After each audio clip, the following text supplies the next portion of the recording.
आदाब नाजरीन, सहज योग के ज़रिए मुराक़बे के इस प्रोग्राम में आप सभी का खैर मकदम है। किसी शायर ने क्या खूब सवाल उठाया है, इस शहर में हर शख्स परेशान सा क्यों है। इसी हवाले से अगर मैं आपसे सवाल करूं कि क्या आप अमन व सुकून से हैं, तो मुझे पूरी उम्मीद है कि आप में से ज़्यादातर का जवाब ना में ही होगा। लेकिन क्या आपने कभी इस बात पर गौर किया है कि ऐसा क्यों है? हर तरह की दौलत और ऐशो आराम से भरपूर ज़िंदगी बिताने वाले लोग भी एक अजीब दिमागी उलझन में मुब्तला हैं। फिर उनकी उम्र चाहे कुछ भी हो, दिमागी परेशानी और ज़हनी दबाव हर शख्स की ज़िंदगी का एक अहम हिस्सा बन गया है और हम चाहकर भी इससे निजात नहीं पा पाते। चलिए आज हम जानेंगे कि इसकी वजह क्या है और इससे निजात पाने के लिए हर अमीर और गरीब को कौन सा रास्ता अपनाना चाहिए। जी, और वो आसान रास्ता है सहज योग। बात दरअसल ये है कि हम खुद को ही नहीं जानते, अपनी अहमियत, अपनी ताकतों से अनजान हैं। हम माजी और मुस्तकबिल के ख़यालों में इस कदर खो जाते हैं कि अपने आज मौजूदा सूरत हाल को ही बिगाड़ बैठते हैं। इसके बरक्स ख़यालों की इस गुमराही, इस जंगल से निकलकर ही हमें अपनी पहचान मिलेगी और हम खुदा की मुमलिकत में दाखिल हो सकेंगे। जैसा कि हम सब जानते हैं कि इंसानी इर्तिका के लिए वक्तन फ़वक्तन इस दुनिया में कई गुरु, सूफ़ी, संत, पीर, पैगंबर और अवतारों ने इंसानियत की रहनुमाई की और दीगर मरहलों में अपने शागिर्दों और मुरीदीन को यह पाक इल्म दिया। सहज योग की बानी क़िबला माताजी श्री निर्मला देवी जी ने अब तक इन सब के ज़रिए हुए तमाम रूहानी काम को एक मुकम्मल शक्ल देकर इसे मंज़र आम पर लाने का फ़ैसला किया। आपने इस नायाब खुद एहसास को आम और आसान बनाकर पूरी इंसानियत को मसरूर कर दिया। आज दुनिया के लगभग 170 से ज़ायद ममालिक में हर मज़हब और फ़िरके के लोग इस एहसास रूहानियत का फ़ायदा उठा रहे हैं। श्री माता जी की हयात के कुछ चीदा चीदा नुक्ते आपकी पेश नज़र हैं। आपकी विलादत मार्च सन 1923 में भारतीय सूबे मध्य प्रदेश के छिंदवाड़ा ज़िले में हुई। आपके वालिद का नाम मोहतरम प्रसाद राव साल्वे साहब और वालिदा का नाम मोहतरमा कॉर्नेलिया साल्वे साहिबा था। आपके ख़ानदान का ताल्लुक़ शालिवाहन शाही घराने से रहा। आपके वालिदैन ने भारत की जंग आज़ादी में एक अहम किरदार अदा किया। आपके वालिद भारत की आइन साज असेंबली के रुकन होने के साथ 14 भारतीय ज़बानों के माहिर भी थे। उन्होंने कुरान का भी मराठी में तर्जुमा किया। श्री माता जी की वालिदा भारत की अव्वलीन खातून थीं जिन्हें रियाज़त ऑनर्स की ग्रेजुएशन डिग्री अता की गई। आपने अपने वालिदैन के साथ गांधी जी के आश्रम में भी काफ़ी वक्त बिताया और 1942 में गांधी जी के असहयोग आंदोलन में पुरजोर भागीदारी की वजह से आज़ादी के सिपाहियों के साथ जेल भी जाना पड़ा। आपने Isabella Thoburn college Lucknow, Christian medical college Ludhiana और बालक राम मेडिकल कॉलेज लाहौर से इल्म तिब और इल्म नफ्सियात की पढ़ाई की। भारत की जंग आज़ादी से कुछ वक्त कबल आपकी शादी 1947 में भारतीय इंतज़ामिया के आला अफसर जनाब चंद्रिका प्रसाद श्रीवास्तव साहब के साथ हुई। जनाब ने वज़ीर आज़म लाल बहादुर शास्त्री के दौरान हुकूमत बतौर जॉइंट सेक्रेटरी काम किया और मलिकाए बरतानिया ने इन्हें सर के ख़िताब से नवाजा। श्री माता जी की 2 बेटियां हैं, मोहतरमा कल्पना श्रीवास्तव और मोहतरमा साधना वर्मा। 1961 में आपने यूथ सोसाइटी फॉर फिल्म्स की शुरुआत नौजवानों में कौमी और सामाजिक अखलाकियत को बढ़ावा देने के लिए की थी। आप केंद्रीय फिल्म प्रमाणन बोर्ड की मेंबर भी रहीं। श्री माता जी के मुख्तसर तारुफ के बाद आइए जानते हैं कि सहज योग क्या है और हम खुदा की उस क़ुव्वत को कैसे महसूस कर सकते हैं। सहज योग लफ्ज़ कई अल्फाजों से मिलकर बना है। सह मायने साथ, ज मायने पैदा हुआ और योग का मतलब है मिलन या जुड़ना। वह तरीका जिससे इंसान का रिश्ता खुदा के साथ कायम हो सकता है सहज योग कहलाता है। इंसान के बाहरी जिस्म के अलावा पैदाइशी एक अंदरूनी खुर्दबीनी निज़ाम भी है जो कि बहुत अहम है और हमारे रोज़मर्रा के कामों को मुतासर करता है। इसे हम 7 चक्रों और 3 नाड़ियों के नाम से भी जान सकते हैं। इसके साथ ही खुदा की कुंडलिनी नाम की एक ख़ास ताकत भी जिस्म में मौजूद रहती है। माँ के पेट में बच्चा जब 3 से 3.5 माह का होता है उस वक्त यह खुदाई ताकत सिर के ऊपरी पिलपिले हिस्से से जिस्म में दाखिल होती है और दिमाग को रोशन करते हुए रीढ़ की हड्डी के रास्ते नीचे उतरती है, जिससे दिल में धड़कनें शुरू हो जाती हैं। डॉक्टर आम तौर पर इसे बच्चे में जान आना बोलते हैं। इसी वक्त कुंडलिनी नाम की यह ताकत रीढ़ की हड्डी के आखिरी छोर पर मौजूद तिकोनी हड्डी में जाकर 3.5 लपेटे में यानी कि 3.5 कुंडल में नींद की कैफियत में बैठ जाती है और जो इंसान इसे उठाने या जगाने के काबिल है सिर्फ वही इसे जगा सकता है। फिर वापस 7 चक्रों से गुजारते हुए सहस्त्रार चक्र तक पहुंचाकर इस तकमील ज़ात को अंजाम दे सकता है। इस क़ुव्वत के उठने के एहसास को हम अपने सिर के तालू, हाथों की उंगलियों और हथेलियों से बहती ठंडी ठंडी हवा की लहरियों की शक्ल में महसूस कर सकते हैं। यही खुदा का वो ज़िंदा वेज़ अमल है जिसे मुख्तलिफ़ मज़हबों में मुख्तलिफ़ नाम दिए गए हैं।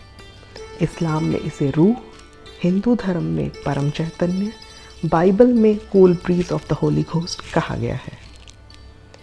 श्री माता जी हमें बताती हैं कि आप अपनी ज़िंदगी के मायने तब तक नहीं समझ सकते जब तक आपका ताल्लुक़ उस क़ुव्वत से नहीं होता जिसने आपकी तख्लीक की है। इस तरह हम अपने तख्लीक करने वाले से सीधा ताल्लुक़ कायम कर सकते हैं और कुदरत के चप्पे चप्पे में ज़र्रे ज़र्रे में मौजूद उसकी मोहब्बत की ताकत से जुड़ सकते हैं। यही खुद अफरोज़ी हमारी पोशीदा तवानाई से हमारी पहचान करवाती है और कोई भी बाहरी अलामत इसके लिए ज़िम्मेदार नहीं है। आइए अब इन 3 नाड़ियों और 7 चक्रों से आपका तारुफ़ करवाते हैं। नाड़ियों को इल्म तिब में खुदकारी निज़ाम और चक्रों को शबका रगों के जाल की शक्ल में जाना जाता है। इनसे हमारे जिस्म के मुख्तलिफ़ निज़ाम जैसे निज़ाम समात, निज़ाम बसारत चलते हैं और इनका तवाज़ुन बिगड़ जाने से तमाम तरह के मर्ज़ हमारे जिस्म में नमूदार हो जाते हैं।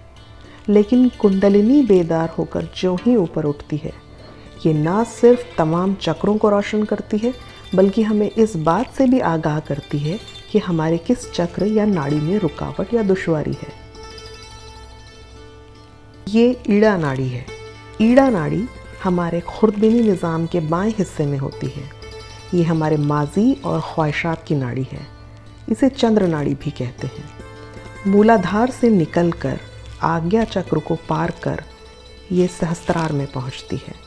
कायनात की राहत और चैन देने वाली ताकत इसे चलाती है। ये बाईं नाड़ी अगर सेहतमंद हो तो हमारा ज़हनी तवाज़ुन बना रहता है और इसके कमज़ोर हो जाने पर हम आलसी, अफसरदा, एहसास कमतरी का शिकार हो जाते हैं।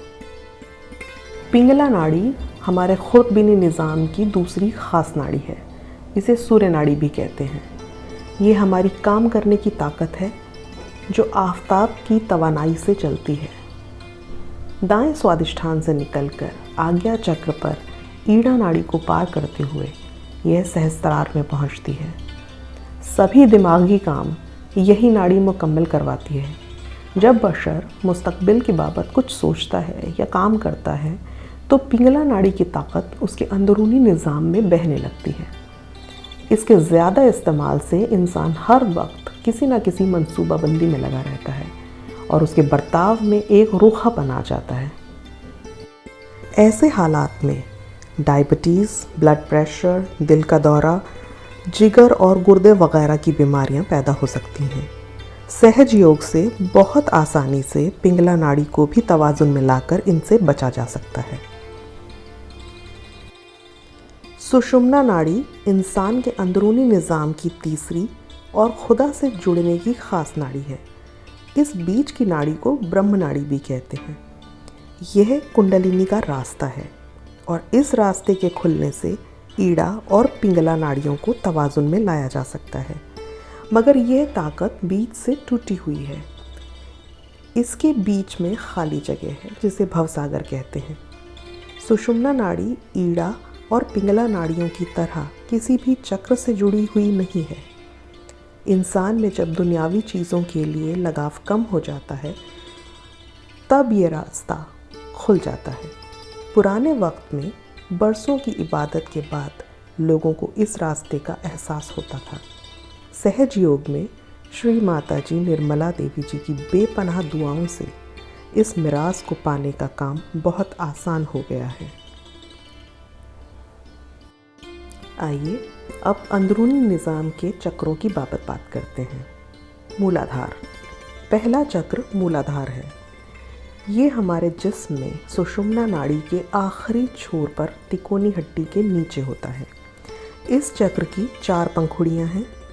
मासूमियत, पाकीज़गी, दानिशमंदी और माकूलियत इसकी खुसूसियात हैं।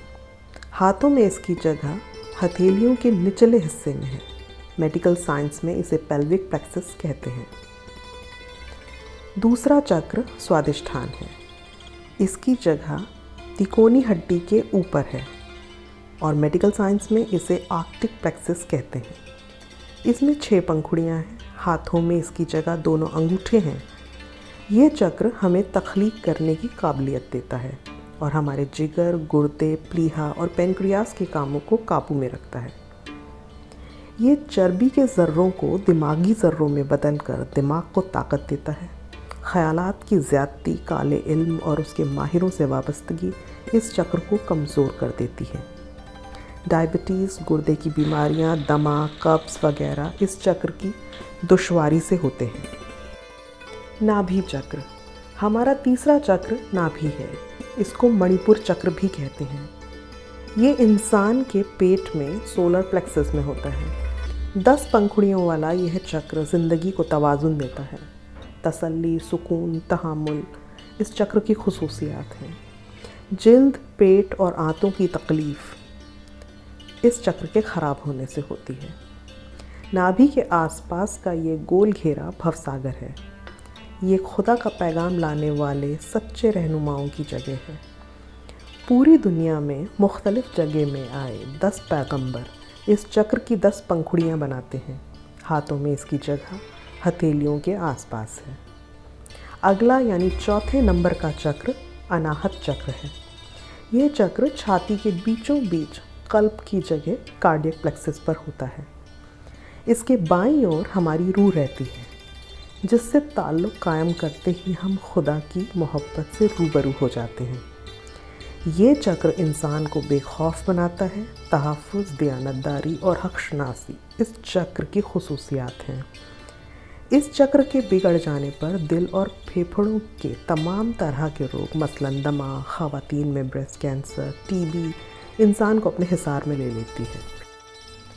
5वां चक्र विशुद्धि है, जो बिल्कुल गले के बीच सर्वाइकल प्लेक्सस में है। हमारी 16 वोकल कॉर्ड्स की तरह ही इस चक्र की 16 पंखुड़ियाँ हैं और हाथों में इसकी जगह शहादत की उंगली है। इस चक्र का तवाज़ुन बिगड़ते ही खांसी, ज़ुकाम, थायराइड का बिगड़ना और गले का कैंसर जैसे तबाकुन मर्ज़ इंसान को अपनी गिरफ्त में ले लेते हैं। ये हमारे निज़ाम समात को मुतासिर करता है और तवाज़ुन पाते ही सबसे पहले फ़न तकरीर को पुरअसर बनाता है। हिकमत अमली, नातरफा रवैया, ज़बान की शीरीनी इस चक्र की कुछ खुसूसियात में से हैं। 2 पंखुड़ियों वाला हमारा छठा चक्र ऑप्टिक काइज़्मा में मौजूद आज्ञा चक्र है। हमारे हाथ में अमानत की उंगली इस चक्र की उंगली है। यहाँ आप देखेंगे कि ईड़ा और पिंगला दोनों नाड़ियाँ इस चक्र के बीच से गुजरती हैं। नाड़ियाँ अपना तवाज़ुन खोने पर इस चक्र को पूरी तरह से बंद कर देती हैं, जिससे कुंडलिनी के लिए इस चक्र को अबूर करना नामुमकिन हो जाता है। इस चक्र को तवाज़ुन में लाने के लिए सबसे पहले हम खुद को, फिर दूसरों को माफ़ करते हैं और उसके बाद अपने खुदा से अपने तमाम गुनाहों की माफ़ी मांगकर इस पुल से रात को पार करके उस खुदा की जन्नत में दाखिल हो सकते हैं। इंसानी जिस्म का आखिरी चक्र सहस्त्रार लिम्बिक एरिया में है। इस चक्र में 1000 रगें हैं। हाथों में ये चक्र हथेलियों के बीचों बीच है। कुंडलिनी के इस चक्र में पहुँचते ही बशर बंदाए खुदा बन जाता है और यहाँ से शुरुआत होती है सही मुआयने में मुराक़बे की। आप सबसे गुजारिश है कि आप किसी पुरसुकून नशिस्त पर बैठ जाएं और किसी भी तरह की ज़हनी जद्दोजहद ना करें, क्योंकि सहज योग तसव्वुरात पर मबनी नहीं है। ये ज़हनी यकसुई हासिल करने की एक मश्क है। तो आइए अब हम तफसील से क़िबला श्री माता जी के ज़रिए इस मुराक़बे से रूबरू हों। अब ये आपको दिखा देंगे और हम भी आपको बता रहे हैं कि अपना लेफ्ट हैंड जो है, लेफ्ट हैंड उसको हमारी ओर करें। अब लेफ्ट हैंड में, लेफ्ट साइड में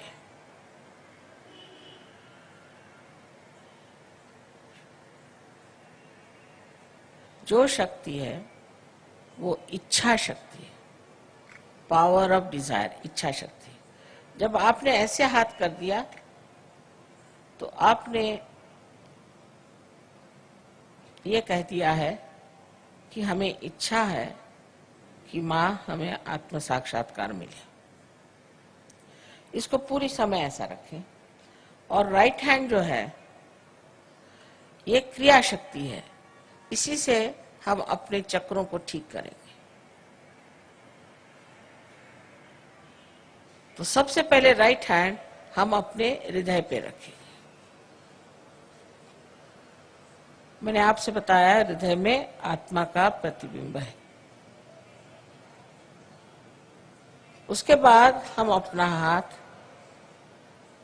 पेट के ऊपरी हिस्से में रखेंगे।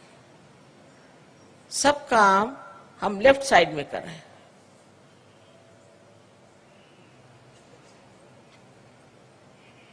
ये हमारे गुरु का स्थान है। माने बड़े बड़े जो सदगुरु हो गए उन्होंने हमारे लिए ये चक्र बनाया हुआ है और इसकी जागृति से आप अपने गुरु हो जाते हैं। फिर अपना हाथ पेट के निचले हिस्से में रखें, लेफ्ट हैंड साइड में।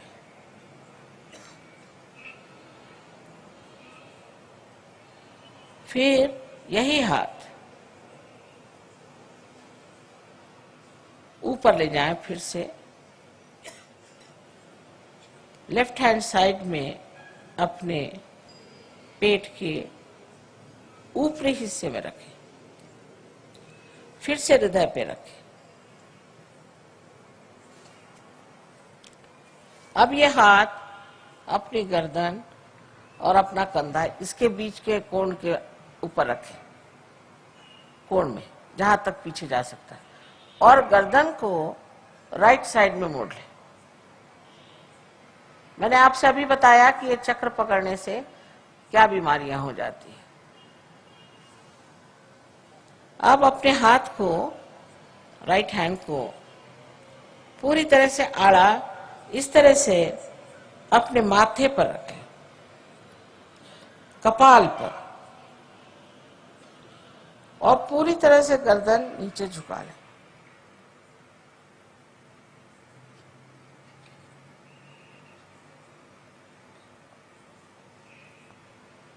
ये चक्र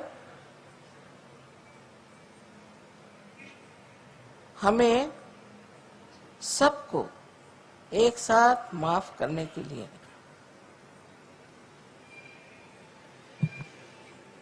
अब अपना राइट हैंड सर के पीछे के हिस्से में डालें और सर को पीछे की ओर मोड़ दें जहां तक मोड़ सकते हैं।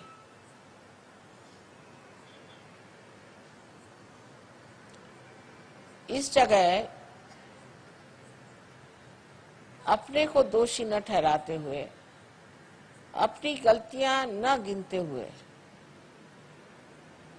अपने ही समाधान के लिए आपको कहना चाहिए कि हे परम चैतन्य, हमसे कोई गलती हुई तो क्षमा करो। ये बाद में होगा, अभी आप जान लीजिए चक्र इसी कार्य के लिए। अब अपना हाथ पूरी तरह से फैला दीजिए और हथेली के बीच का हिस्सा बराबर आपके सर के तालू के ऊपर रखा जाए और उसे पूरी तरह से दबाने के लिए उंगलियां बाहर की ओर खींच लें, बहुत जरूरी है। तालू पर रखा जाए और उंगलियां बाहर की ओर पूरी तरह खींच लें और सर को पूरी तरह से नीचे झुका लें। अब आप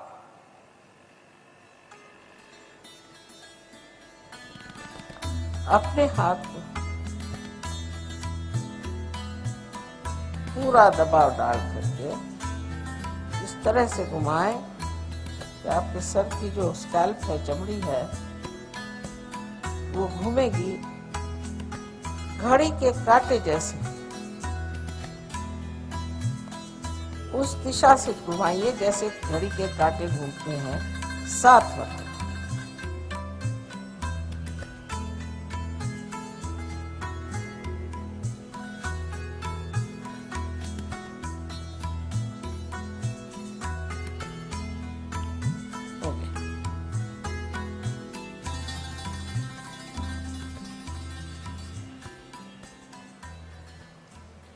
इतना ही बस करना। अब आपके पास चश्मा हो तो निकाल लीजिए, क्योंकि अब आंखें बंद करनी है। और पेट पे अगर कुछ चीज तंग हो या गर्दन में तो उसे भी जरा कम कर लें। और सब लोग इसे करें पूरी तरह से।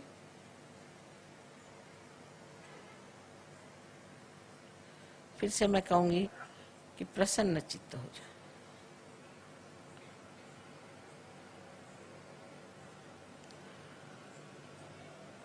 अब आप आंखें बंद कर लें, कोई भी आंख न खोलें, आंख बंद कर लें और अपना हाथ हृदय पे रखें। अब एक प्रश्न आप अपने मन में मेरे लिए पूछें। मुझे आप श्री माता जी कहें या चाहे माँ कहें, आप प्रश्न पूछिए, माँ क्या मैं आत्मा हूं? 3 बार प्रश्न पूछे।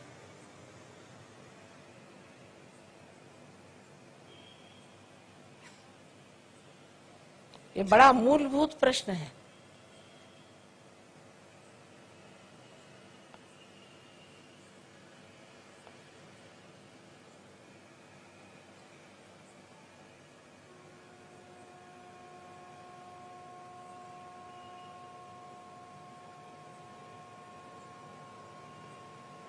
अब आप ये जान लीजिए कि अगर आप आत्मा हो गए तो आप अपने गुरु भी हो जाते हैं, क्योंकि आत्मा के प्रकाश में आप अपने ही गुरु हो जाते हैं। इसलिए आप कृपया अपना राइट हैंड पेट के ऊपरी हिस्से में रखें, लेफ्ट हैंड साइड पर उंगलियों से दबा लें इस गुरु तत्व को। अब यहां दूसरा प्रश्न मुझसे करें, मां क्या मैं स्वयं का गुरु हूं? मां क्या मैं अपना ही गुरु हूं? क्या मैं अपना ही मास्टर हूं?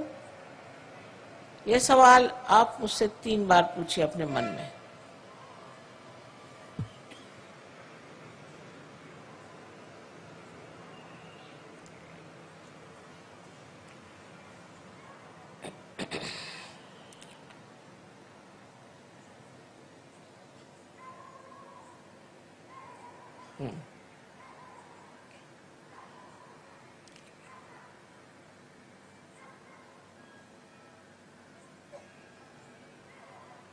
अब आप अपना राइट हैंड पेट के निचले हिस्से में लेफ्ट हैंड साइड में रखें और ये जान लीजिए कि मैं आपकी स्वतंत्रता का पूर्ण आदर करती हूं और आप पे मैं जबरदस्ती शुद्ध विद्या लाद नहीं सकती।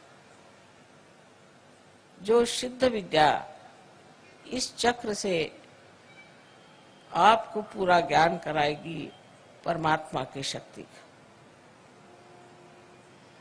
इसलिए आपको यहाँ कहना होगा 6 मर्तबा, क्योंकि इस चक्र में 6 पंखुड़ियां हैं। अपने हृदय में आपको मांगना होगा, श्री माता जी मुझे आप शुद्ध विद्या दीजिए।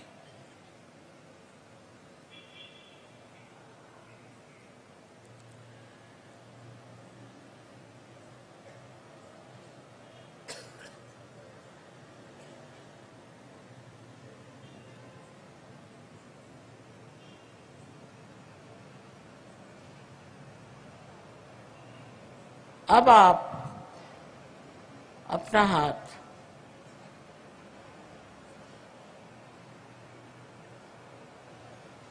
जरा जोर से दबाइए।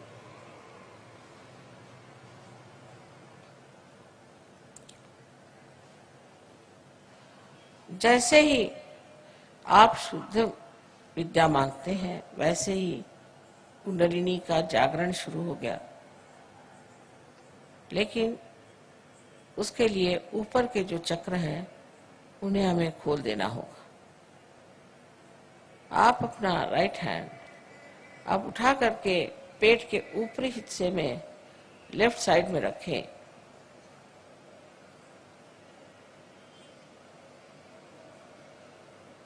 और पूर्ण आत्मविश्वास के साथ, आत्मविश्वास से ही चक्र खुलेंगे। पूर्ण आत्मविश्वास के साथ आप कहें, श्री माता जी मैं स्वयं का गुरु हूं। पूर्ण आत्मविश्वास के साथ कहिए।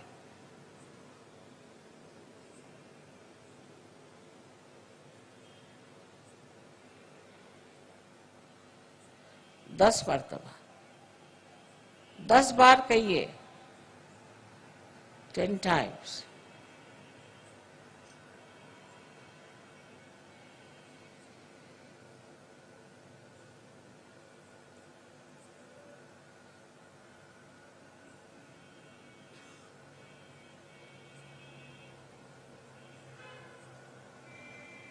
आपसे मैंने पहले ही बताया कि आप आत्मा हैं। आप ये शरीर, बुद्धि, मन, अहंकार आदि उपाधि नहीं, किंतु आप शुद्ध आत्मा हैं। अब अपना राइट हैंड आप हृदय पे रखें और पूर्ण विश्वास के साथ आप 12 मर्तबा कहिए, श्री माता जी मैं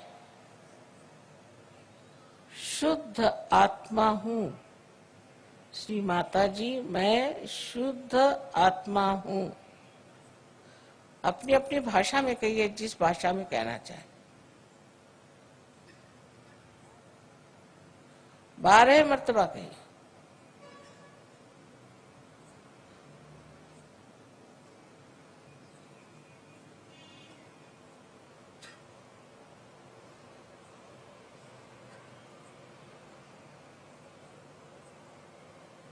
अब एक बात फिर से कहूंगी कि आप दोषी नहीं हैं, आप पापी नहीं हैं।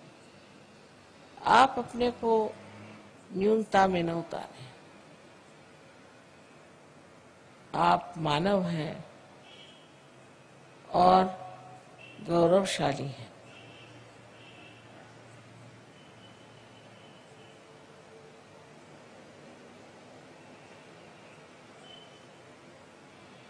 चारों तरफ फैला हुआ परमात्मा का ये प्यार, ये समुद्र है क्षमा का। आप कोई ऐसी गलती नहीं कर सकते कि जो इस समुद्र में पूरी तरह नष्ट ना हो जाए। इसलिए आप अपने ही को क्षमा करें और अपना राइट हैंड, अपना कंधा और अपनी गर्दन इसके बीचों बीच रखें और अपनी गर्दन राइट साइड को पूरी तरह से मोड़ दें। यहां पर आपको 16 मर्तबा कहना होगा, श्री माता जी मैं बिल्कुल दोषी नहीं हूं, मैं निर्दोष हूं। 16 मर्तबा कहिए, पूर्ण विश्वास के साथ कहिए, मैं कहती हूं कि आप निर्दोष हैं।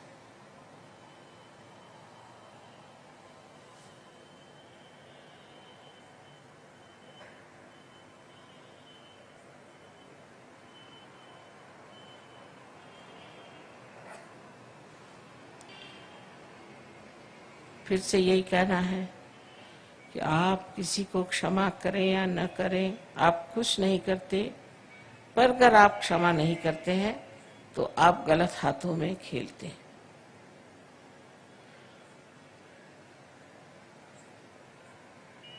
इसलिए आप सबको एक साथ क्षमा करें। अपना हाथ राइट हैंड अपने माथे पर, अपने कपाल पर आड़ा रखें, दबाएं दोनों साइड में, नीचे गर्दन झुका लें और यहां पर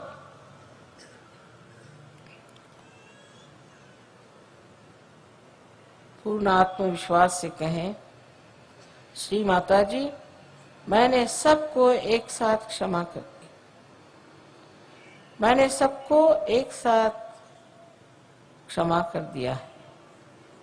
कितने बार कहने की बात नहीं, हृदय से कहना होगा, माँ मैंने सबको एक साथ क्षमा कर दिया।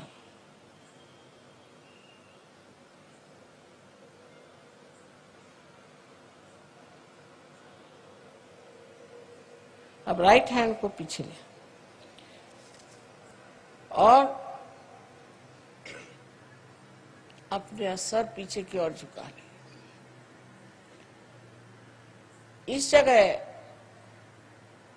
अपने समाधान के लिए, अपनी गलतियां न गिनते हुए, अपने को दोषी न ठहराते हुए, अपने ही समाधान के लिए आपको कहना होगा हृदय के साथ, हे परम चैतन्य, हमारे हाथ से अगर कोई गलती हुई हो, जाने अनजाने, तो कृपया माफ कर दीजिए। ये भी हृदय से कहें, कितने बार कहने की बात नहीं।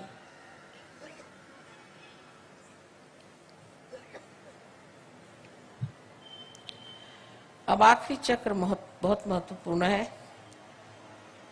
लेफ्ट हैंड हमारे और रखें, दोनों पैर अलग रखें, जो नीचे बैठे हैं वो आराम से बैठे रहें, लेकिन अब अपने हाथ को पसार लें, हथेली को पूरी तरह से खींच लें और उसके बीचों बीच जो जगह है उसको आप बराबर अपने तालू पर, जो कि आपके बचपन में एक बहुत स्निग्ध सी हड्डी थी, उस पर रखें और अपनी गर्दन झुका लें पूरी तरह से। अपनी उंगलियों को पूरी तरह से खींचे बाहर की ओर, इससे पूरा दबाव आपके स्कैल्प पर, आपके सर की चमड़ी पर पड़े। अब ये जान लीजिए कि मैं आपकी स्वतंत्रता को मानती हूँ और मैं आप पर आत्म साक्षात्कार लाद नहीं सकती। आपको मानना होगा। अब कृपया इस हाथ को आप 7 मरतबा धीरे क्लॉकवाइज माने घड़ी के कांटे की तरह धीरे धीरे घुमाएं और कहें 7 मरतबा, श्री माता जी मुझे आप कृपया आत्म साक्षात्कार दीजिए, मुझे आत्मबोध दीजिए। श्री माता जी मुझे आप आत्मबोध दीजिए। 7 मरतबा।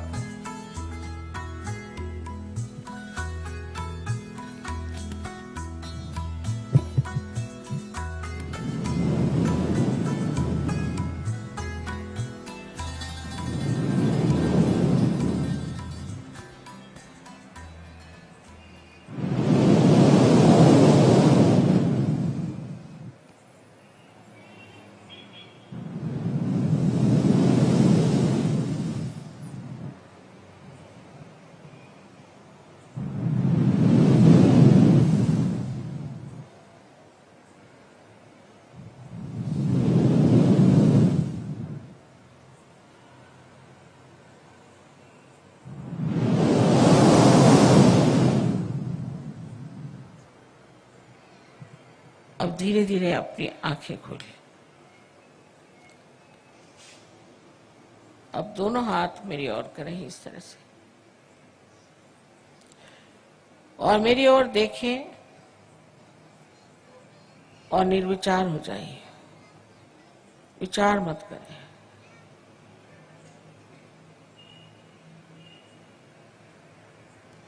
अब राइट हैंड थोड़ा आगे करके अपना सर झुका के देखें कि आपके तालू में से ठंडी या गरम गरम कुछ हवा आ रही है क्या। सर के ऊपर हाथ रखें, उसको छुए नहीं, दूर से देखें। किसी किसी को बहुत दूर तक आती है हवा, आ रही ठंडी हवा, देखिए सर में से आ रही। राइट हैंड मेरे ओर, राइट हैंड मेरे ओर करें, लेफ्ट हैंड से देखिए। पहले राइट हैंड करें मेरे ओर, अब लेफ्ट हैंड से देखिए। राइट हैंड मेरे ओर करें, लेफ्ट हैंड से देखिए, आ रही। अच्छा, अब लेफ्ट हैंड मेरे ओर। अब गर्दन झुका के देखिए, राइट हैंड से आ रही क्या, देखिए सब आ रही। एक सवाल पूछे कि श्री माता जी क्या यही परम चैतन्य है, यही क्या परमात्मा की प्रेम शक्ति है? 3 बार कोई सा भी एक प्रश्न करें, ऊपर गर्दन करके आकाश की ओर देखिए।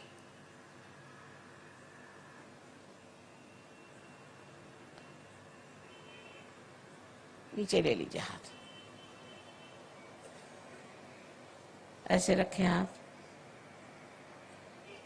जिन लोगों के तालू से या हाथ में, उंगलियों में ठंडी या गर्म हवा आ रही हो, वो सब लोग हाथ ऊपर करें। पूरा हैदराबाद ही पार हो गया। सबको आपको नमस्कार, सब संतों को नमस्कार, अनंत आशीर्वाद है। नाजरीन, हमें उम्मीद है कि सहज योग की ये पेशकश आप सबके लिए और इस माशरे के लिए बेहद मुफीद साबित होगी। आपसे इल्तिजा है कि आप इससे जुड़ें और अपनी बाकी की ज़िंदगी बेखौफ होकर बेफिक्री और सुकून से गुजारें। आपने अपना बेशकीमती वक्त देकर इसे देखा और इसमें दिलचस्पी ली, इसके लिए तहे दिल से हम आपके शुक्रगुजार हैं। आप किसी भी वक्त बेहिचक हमसे रब्ता कायम कर सकते हैं। हमारा टोल फ्री नंबर है 180027008000। खुदा हाफिज़।